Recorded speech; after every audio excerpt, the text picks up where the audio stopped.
Magandang araw! Ako si Amari at ngayon ay mag-aaral tayo ng mga patinig sa alpabetong Pilipino.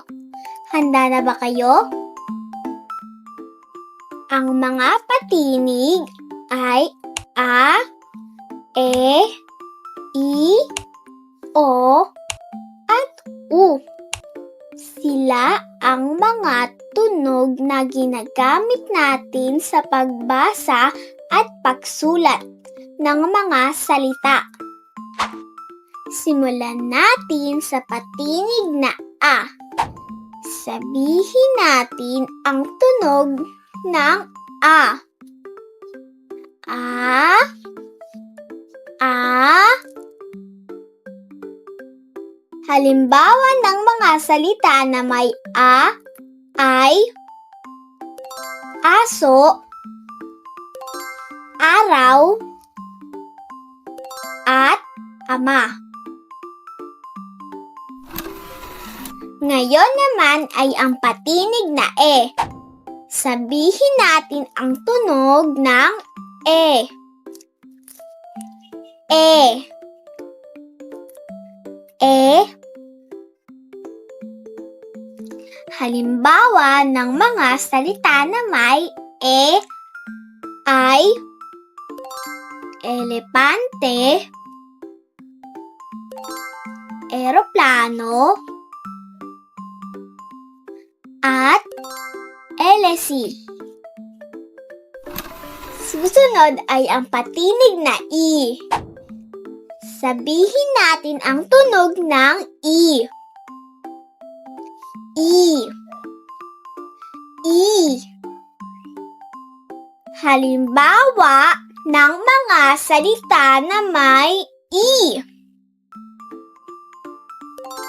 Isla, ilaw, at ina. Ngayon naman ay ang patinig na O. Sabihin natin ang tunog ng O. O. O. Halimbawa ng mga salita na may O ay oso, orasan, at oblong. At ang huli ay ang patinig na U. Sabihin natin ang tunog ng U. U. U. Halimbawa ng mga salita na may U ay ulan, upuan, at unan. Napakagaling mga bata! Ngayon, subukan nating basahin ang mga patinig ng sabay-sabay. A, E, I, O, U. Ulitin natin. A, E, I,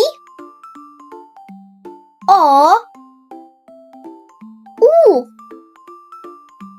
Subukan natin ang inyong natutunan. Ano ang patinig sa salitang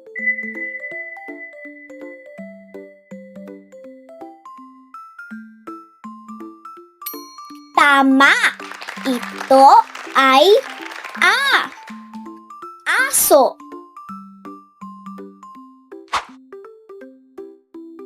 Ano naman ang patinig sa salitang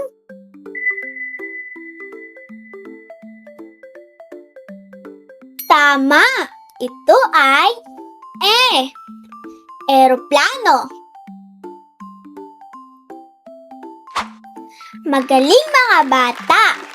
Natutunan natin ang mga patinig na A, E,